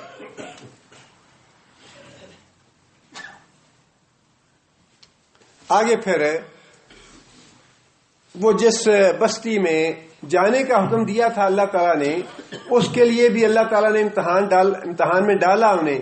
فرمایا کہ فلاں بستی ہے، اس بستی میں چلے جاؤ، اور بستی میں جاتے ہوئے سجدہ ریز ہونا، اللہ کا شکر ادا کرنا، سجدہ کرنا اس بستی میں داخل ہوتے ہی، اور پھر اللہ تعالیٰ سے دعا کرنا حتتن کی۔ حتتن کا معنی یہ ہے کہ یا اللہ ہمارے گناہ معاف کر دے۔ اللہ فرماتے ہیں وَإِذْ قِيلَ لَهُمُ اسْكُنُوا هَٰذِهِ الْقَرْيَةَ، جب انہیں کہا گیا کہ تم قیام پذیر ہو جاؤ اس بستی میں، وَكُلُوا مِنْهَا حَيْثُ شِئْتُمْ، اور اس بستی میں جہاں کہیں تم کھانا چاہو کھاؤ پیو، وَقُولُوا حِتَّةٌ، اور کیا کہنا؟ حِتَّةٌ کہنا کہ یا اللہ ہمارے گناہ معاف فرما۔ اللہ کی نعمتیں استعمال کرو، لیکن اللہ تعالیٰ سے اپنے گناہوں کی معافی مانگتے رہو۔ وَادْخُلُوا الْبَابَ سُجَّدًا، اور دروازے میں داخل جب ہو جاؤ تو اللہ کے حضور سجدہ کرنا شکر کا۔ نغفر لکم خطایاکم خطیاتکم، ہم تمہارے گناہ معاف کر دیں گے۔ سنزید المحسنین، اور تم میں سے جو بہت ہی نیک اور پاک لوگ ہوں گے ان کو ہم اپنی اور بھی زیادہ نعمتیں دیں گے، ان کو اور بھی زیادہ نعمتیں دیں گے۔ یہ اللہ تعالیٰ کا حکم تھا کہ اب یہ جو صحرائے طی ہے، جہاں 40 سال تم نے گزار لیے، اب اس سے ہم تمہیں نجات دینے والے ہیں، لیکن اس کی شکل یہ ہے کہ تم بستی میں داخل ہو جاؤ، اور بستی میں داخل ہوتے ہی اللہ کے حضور سجدہ ریز ہونا اور حطتن کہنا، اللہ سے اپنے گناہوں کی معافی مانگنا۔ اللہ فرماتے ہیں فَبَدَّلَ الَّذِينَ ظَلَمُوا مِنْهُمْ قَوْلًا غَيْرَ الَّذِي قِيلَ لَهُمْ، ان ظالموں نے جس بات کا ان سے مطالبہ کیا گیا تھا اس کو کسی دوسری ہی بات میں بدل دیا۔ فَأَرْسَلْنَا عَلَيْهِمْ رِجْزًا مِّنَ السَّمَاءِ، اس کے نتیجے میں آسمانوں سے ہم نے عذاب نازل کیا ان پہ، بِمَا كَانُوا يَظْلِمُونَ، جو ظلم انہوں نے اپنے آپ پہ کیا تھا۔ مفسرین نے لکھا ہے کہ جب وہ اس بستی میں داخل ہونے لگے، حطتن کی بجائے کیا کہا انہوں نے؟ ہنتتن۔ ہنتتن کا معنی ہے گندم، مطلب یہ کہ آخرت مانگنے کے بجائے دنیا مانگی انہوں نے۔ ہم نے کہا تھا کہ تمہیں دنیا بھی دیں گے، دین بھی دیں گے، اللہ سے اپنے گناہوں کی معافی طلب کرتے رہنا، اللہ کی مغفرت مانگنا، اللہ کے حضور سجدہ ریز ہو کے اللہ کا شکر ادا کرنا اللہ کی نعمتوں کا، لیکن انہوں نے اللہ کا شکر ادا کرنے کے بجائے، اپنے گناہوں کی معافی مانگنے کے بجائے اللہ سے ہنتتن طلب کی، گندم طلب کی، دنیا طلب کی۔ اور یہ بالکل معاملہ ایسا ہی ہے، کتنے لوگ ہیں ہمارے بھائی ہیں یہاں آتے ہیں، الحمدللہ اللہ تعالیٰ اپنی نعمتیں دیتے ہیں، پیسہ بھی دیتے ہیں، سب کچھ ہے، اس پہ صبر نہیں آتا۔ نہیں، یورپ بڑا اچھا ہے، امریکہ بڑا اچھا ہے، وہاں پہ ہیومن رائٹس بڑے اچھے ہیں، وہاں پہ بہت کچھ ملتا ہے، یہاں کی لائف جو ہے یہ تو بڑی خوشک لائف ہے، یہاں تو وقت نہیں گزرتا۔ یہ ہے ہنتتن۔ دنیا جو ہے، دنیا کی کون سی نعمت ہے جو یہاں اللہ نے نہیں دے رکھی؟ ہاں، صرف ایک عیاشی کی، بدماشی کی، اریانی کی، فحاشی کی اور بے حیائی کی کھلے عام اجازت نہیں ہے جو کہ وہاں ملتی ہے، اور وہی بات لوگوں کو ناپسند ہے کہ یہاں وہ کیوں نہیں ہے۔ اس لیے یہاں بھاگ کے وہ جاتے ہیں یورپ میں، جہاں نہ انسان کا دین رہتا ہے نہ دنیا رہتی ہے۔ جب سر سے پانی گزرنے لگتا ہے، اپنی اولاد کو دیکھتے ہیں کہ یہ ہندو کے ساتھ میری بیٹی جا رہی ہے، یہ مشرق کے ساتھ، یہودی یا عیسائی کے ساتھ میری بیٹی کی دوستی ہے، پھر آپ اپنے بازو رکھتے ہیں آنکھوں پہ اور پھر دیکھتے ہیں کہ جی یہاں تو بڑا غلط نظام ہے، یہاں سے واپس چلنا چاہیے۔ جب پانی سر سے گزر جاتا ہے تو پھر ہوش آتی ہے کہ یہاں آنا چاہیے تھا یا نہیں۔ لیکن اللہ فرماتے ہیں کہ ہم ظلم نہیں کرتے کسی پہ، ظلم تم خود کرتے ہو اپنے آپ پہ۔ کیا تم نے دیکھا نہیں کہ تم سے پہلے جو گئے تھے بدبخت لوگ، ان کی اولادوں کا کیا ہوا؟ انسان اپنی آنکھوں سے دیکھتا ہے سب کچھ، یہ نہیں ہے کہ انسان کو پتہ نہیں ہوتا۔ انسان سنتا ہے، انسان دیکھتا ہے کہ جو بھی وہاں جاتا ہے اس کا دین برباد ہوتا ہے۔ اگر اتنا وہ قوی ہے، اتنا دین میں پکا ہے تو زیادہ سے زیادہ یہ کر سکتا ہے کہ اپنے آپ کو بچا کے رکھے، آگے اس کی اولاد اور نسل جو تباہ ہوتی ہے اس کا ذمہ دار کون ہے؟ اور لوگ دیکھتے ہیں کہ کس طرح وہاں پہ اولادیں برباد ہوتی ہیں، لڑکے بھی برباد ہوتے ہیں، لڑکیاں بھی برباد ہوتی ہیں، لیکن اس کے باوجود جاتے ہیں۔ وہی بات ہے بنی اسرائیل والی، اللہ فرماتے ہیں کہ ہم نے نعمتیں دی ہیں ان کو، اور ان سے کہا کہ اللہ تعالیٰ کی مغفرت طلب کرو، اللہ کی بخشش حاصل کرو اور اللہ کا شکر ادا کرو ان نعمتوں پہ۔ لیکن انہوں نے اللہ کا شکر ادا کرنے کے بجائے، آخرت مانگنے کے بجائے، دین طلب کرنے کے بجائے دنیا طلب کی کہ یا اللہ ہمیں تو دنیا کا مال چاہیے، غلہ چاہیے، پیسے چاہیے، ڈالر چاہیے، ریال چاہیے، بس دنیا چاہیے، ہمیں دین سے کوئی غرض نہیں ہے۔ اس لیے آگے اللہ تعالیٰ نے یہ بات ارشاد فرمائی، ارسلنا علیہم رجزا من السماء۔ اس کے بعد عذاب اللہ کا آتا ہے جب انسان ناشکری کرتا ہے، اللہ سے غافل ہوتا ہے، اللہ کی نافرمانی کرتا ہے، اللہ کے مقابلے میں سرکش بن جاتا ہے، تو اس کا نتیجہ ہے یہ ارسلنا علیہم رجزا من السماء، آسمانوں سے ہم نے عذاب نازل کیا ان پہ، بما كانوا یظلمون، اس ظلم کے نتیجے میں جو ظلم خود انہوں نے اپنے آپ پہ کیا، اور وہ ظلم تھا ناشکری کا، اللہ کی نعمتوں کی ناشکری کی انہوں نے۔ دین کی بجائے دنیا کو طلب کیا. وَأَمَّا مَنْ طَغَىٰ وَآثَرَ الْحَيَاةَ الدُّنْيَا فَإِنَّ الْجَحِيمَ هِيَ الْمَأْوَىٰ. جس نے دین پہ دنیا کو مقدم رکھا، دنیا کے پیچھے بھاگا، اللہ کو بھول گیا، دین کو بھول گیا، فَإِنَّ الْجَحِيمَ هِيَ الْمَأْوَىٰ، اس کا ٹھکانہ جہنم. اللہ تعالی دنیا کمانے سے یا دنیا کے امور حل کرنے سے منع نہیں فرماتے. یہ تو اللہ تعالیٰ نے، لیکن اللہ تعالیٰ نے حدود و قیود بنائی ہیں کہ یہ حدود و قیود ہیں دنیا کمانے کے، دنیا کے معاملات چلانے کے، اس کے اندر اندر رہ کے کرو، اس سے باہر نہ نکلنا. جو آدمی ان حدود و قیود سے دنیا کمانے کے لیے یا دنیا کے پیچھے بھاگنے کے لیے باہر نکل جاتا ہے، اس کے لیے ہے سزائی. اس لیے ایک تو ہمیں یہ بات بار بار اپنے ذہنوں میں رکھنی چاہیے اور اپنے گھروں میں ذکر کرتے رہنا چاہیے کہ اللہ تعالیٰ نے کتنے احسانات کیے ہیں. ہم اپنے بچوں کو یہ یاد دلانا چاہیے، اپنی بیوی کو یہ یاد دلانی چاہیے بات، اور ان کے ذہن نشین کرنی چاہیے کہ اللہ تعالیٰ کے بہت احسانات ہیں. اللہ کا ان احسانات کا ہمیں شکر ادا کرنا چاہیے، اور احسانات کو یاد کر کے ہی انسان اگر کسی چیز سے محروم ہو گیا ہے، کوئی تکلیف آ گئی ہے، کوئی رنج آ گیا ہے، تو اس پہ صبر بھی کر سکتا ہے کہ ٹھیک ہے اگر تکلیف آئی ہے. حضرت ایوب علیہ السلام 18 سال تک بیمار رہے. جب بھی بیوی یہ کہتی کہ آپ اللہ سے دعا تو کریں کہ اللہ تعالیٰ مجھے آپ کو صحت دے دے، تو یہی کہتے کہ جس اللہ نے ساری زندگی مجھے صحت دی ہے، اب جتنی زندگی میں نے صحت کے ساتھ گزاری ہے اتنی زندگی تو بیماری کے ساتھ گزار لوں، اس کے بعد پھر اللہ سے دعا کروں گا. اس سے پہلے مجھے مانگتے شرم آتی. 40 سال 50 سال تو اللہ نے صحت دی تھی نا، اب 40-50 سال تو بیمار رہنے میں کوئی حرج نہیں. جب 40-50 سال سے زیادہ بیماری ہو گئی تو پھر اللہ سے مانگوں گا کہ یا اللہ مجھے صحت دے. اس سے پہلے تو مجھے اللہ سے مانگتے شرم آتی ہے. انسان اللہ کی نعمتوں کو یاد کر کے، تو جو کوئی محرومی ہے، انسان کو محرومیاں آتی ہیں، تکلیفیں آتی ہیں، رنج آتے ہیں، مسائل اور مشکلات آتے ہیں، لیکن ان کا حل یہی ہے کہ انسان اللہ کی نعمتوں کو یاد کرتا رہے، اور جو کوئی تکلیف آئی ہے، دکھ آیا ہے، رنج آیا ہے، اس پہ صبر کرے اور اللہ سے مدد مانگتا رہے. وَاسْتَعِینُوا بِالصَّبْرِ وَالصَّلَاةِ.